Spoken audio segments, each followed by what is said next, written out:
Very important that మనము కేసీఆర్ గారు, Telangana chief minister గారు, ఆంధ్ర రాష్ట్ర ముఖ్యమంత్రి ఇద్దరూ కూడా తెలుగు మాట్లాడే వాళ్ళమే, ఒకే భాష మాట్లాడే వాళ్ళమే, అంతా కలిసికట్టుగా ఒకే లైన్ మీదకి వచ్చి ఒకరికొకరు సహాయం చేసుకునే విషయంలో ఇద్దరం కలిసికట్టుగా ఉండాల్సిన అవసరం చాలా ఉంది. అప్పుడే మన బలం, ఇవాళ మా బలం 22, చంద్రబాబు నాయుడు సహకరించకపోయినా దేవుడి దయతో 25కి 22 మన దగ్గరనే బలం ఉంది. ఇవి కాక కేసీఆర్ గారి బలం 9, ఇవి కూడా ఖచ్చితంగా మనకు అన్ని రకాలుగా సహాయం చేసే బలమే. కాబట్టి 31 మంది ఎమ్మెల్యేలు అయితే ఖచ్చితంగా, 31 మంది ఎంపీలు అయితే ఖచ్చితంగా ఒకరి కోసం ఒకరు నిలబడే పరిస్థితిలో తోడుగా నిలబడేందుకు ముందుకు వస్తామన్న పరిస్థితి అయితే ఖచ్చితంగా కనిపిస్తూ ఉంది. So it's a good number to be together. And okay, Amit Shah Bharat రెండోది అది అమిత్ షా కలవడం కూడా మర్యాదపూర్వకంగానే అమిత్ షాను కూడా కలవడం జరిగింది. ఇంకా మొత్తం వాళ్ళదే ప్రభుత్వం, ఆయననే బీజేపీ అధ్యక్షుడు. So probably second most powerful person in this country ఎవరైనా ఉన్నారని అంటే అది బహుశా అమిత్ షా గారేనేమో నేను అనుకుంటా ఉన్నా. బహుశా నువ్వు వేరే అభిప్రాయం మీరు ఏదైనా చెప్తే తప్ప. కాబట్టి రాష్ట్రానికి సంబంధించిన అవసరాలు, రాష్ట్రానికి సంబంధించిన సమస్యల మీద నెంబర్ 1 పర్సన్ కలిసాం. ఆ తర్వాత most important or most powerful people రెండో మనిషిని కూడా కలిస్తే ఇంకా రాష్ట్రానికి సంబంధించిన కాస్ ఇంకా అంత బలపడే కార్యక్రమం జరుగుతుందనే ఉద్దేశంతో మర్యాదపూర్వకంగా ద మోస్ట్ పవర్ఫుల్ పర్సన్స్ లో నెంబర్ 2 కూడా కలవడం జరిగింది. That is Amit Shah. Sir నా పేరు మహాత్మా. మీరు ఇందాక చెప్పారు స్టేట్ గవర్నమెంట్ ఓవర్ డ్రాఫ్ట్ లో రన్ అవుతుందని అన్నారు కదా, మరి మీ నవరత్నాలు ఇంప్లిమెంట్ చేయడానికి ఈ ఫైనాన్షియల్ స్టేటస్ ఎలా అనుకుంటున్నారు? భార్గవ్ కదా మహాత్మా. మనకి ఇక్కడికి రావడానికి కారణమే అది. రావడానికి కారణం ఆర్థిక పరమైన సమస్యలు మాకు ఉన్నాయి, మీ సహాయ సహకారాలు మాకు కావాలి అని చెప్పి అర్థించడం కోసమే ఇవాళ ఇక్కడికి ఢిల్లీకి రావడం.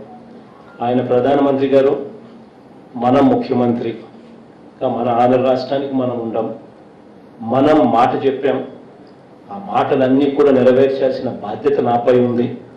కాబట్టి ఎటువంటి ఛాన్స్ కూడా తీసుకోదలుచుకోలేదు. దేవుడి ఆశీస్సులతో ఖచ్చితంగా ప్రజలకి ఏదైతే నేను చెప్పానో అవన్నీ ఖచ్చితంగా కూడా చేసుకుంటూ పోతాను. మీరంతకు మీరు చూస్తారు. రాబోయే రోజుల్లో అన్నింటి మీద ఏమేం చేయాలనో, ఎప్పుడెప్పుడు ఏమేం చేయాలనో అన్నీ కూడా చేసుకుంటూ పోతాం.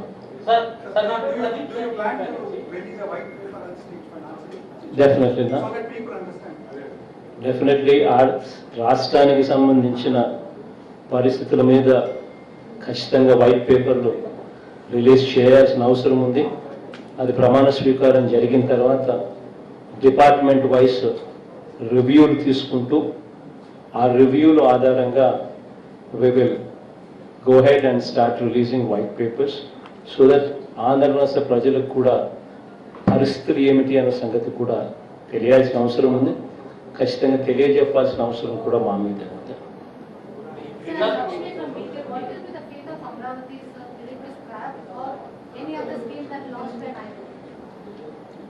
చూద్దామా, basically it's a catch-22 situation. We would have to look into the scams there. అసలు ఎంతటి దారుణమైన స్కామ్లు జరిగాయి అక్కడ అన్నది everybody in Andhra Pradesh is aware of it. ఫలాని చోట క్యాపిటల్ వస్తా ఉంది అన్న సంగతి చంద్రబాబు నాయుడు గారికి ముందే తెలుసు. తను మేలో ప్రభుత్వం వచ్చింది, డిసెంబర్ 28 ఎప్పుడో ఫలాని చోట రాజధాని వస్తా ఉంది అని చెప్పి డిక్లేర్ చేయడం జరిగింది. ఈ మధ్యకాలంలో రాజధాని ఇక్కడ రావడం లేదు, అక్కడెక్కడో వస్తా ఉంది అని చెప్పి హీ మిస్లెడ్ పీపుల్. కానీ తాను తన బినామీలు, హీ అండ్ హిస్ బినామీస్ ఈ ప్రాంతంలో తక్కువ రేటుకు రైతుల దగ్గర నుంచి భూములు కొనుగోలు చేశారు. This is insider trading, breach of oath of secrecy. మామూలుగా I read in some newspapers that insider trading అంటే you can go to prison. This is also something like that. He himself, Heritage Company made the Swayanga, he bought 14 acres of land. Directly, on Heritage itself, on his own company's name. And his Benamis have bought vast extents of land all around. And then it just didn't, the scam just did not stop there. Tarvata land pooling and he forced people to give up land. Our land, while he forced them to give up land, tana binamilo tana land no exempt చేసినాడు, పక్కన పెట్టినాడు. మిగతా భూములను బలవంతంగా తీసుకునే కార్యక్రమం చేశాడు. తీసుకున్న తర్వాత ఈ భూములను కూడా he started giving those lands to people at whatever rates he wants, to whomsoever he wants. అంటే ఏ రేటు పడితే ఆ రేటుకు, తనకు నచ్చిన రేటుకు, తనకి ఇష్టం వచ్చిన రేటుకు, ఇష్టం వచ్చిన వాడికి. ఇవన్నీ ఇట్స్ నాట్ అ మామూలు స్కామ్ కాదు. It's going to be a sensational scam.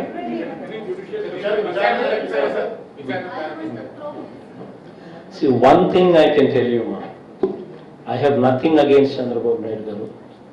I have nothing against them. My duty is of custodian. See, today I am going to promise you just one thing. Our government will be revolutionary. This government will stand as an example. ఈ రోజు నుంచి within 6 months to 1 year,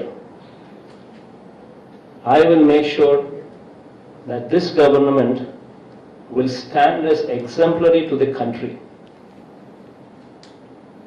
అంత revolutionary practices తీసుకొస్తాం. Corruption అనేది ఎక్కడా కూడా లేకుండా చేస్తాం. This one thing I'm assuring you. We will clean up the system. మామూలుగా ఉన్నది cleaning up system. We will not only clean the system, we will show how the system is being cleaned. I will show you, this is the scam, this is the saving.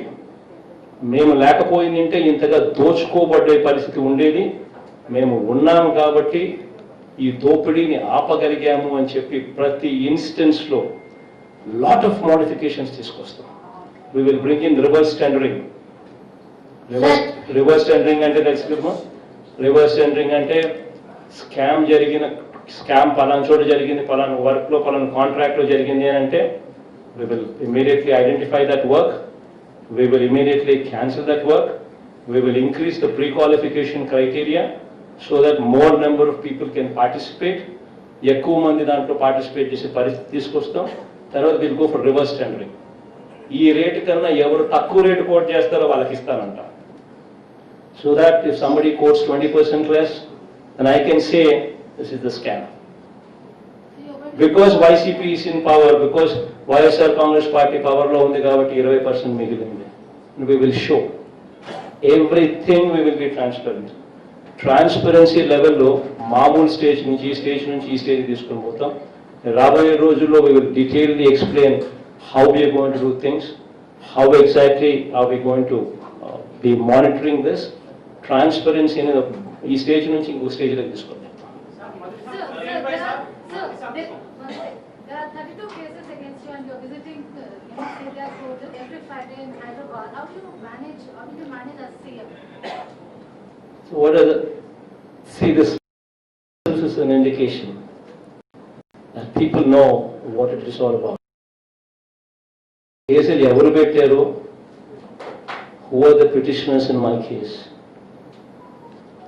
None other than Chandrababu Naidu himself, his own party people, and none other than Congress people themselves. Both of them are petitioners in my case. Isn't that good enough reason that where the cases have originated from? The worst part, none of these cases were on me while my father was the chief minister. And none of these cases were on me while I was in Congress party. It was only after my father's death, it was only after I left the Congress party. అంటే నేను నాన్న బతుకున్నప్పుడు కేసులు లేవు, నేను కాంగ్రెస్ పార్టీలో ఉన్నంత వరకు నా మీద కేసులు లేవు. నాన్న చనిపోయిన తర్వాత, after my father's death, after I left the Congress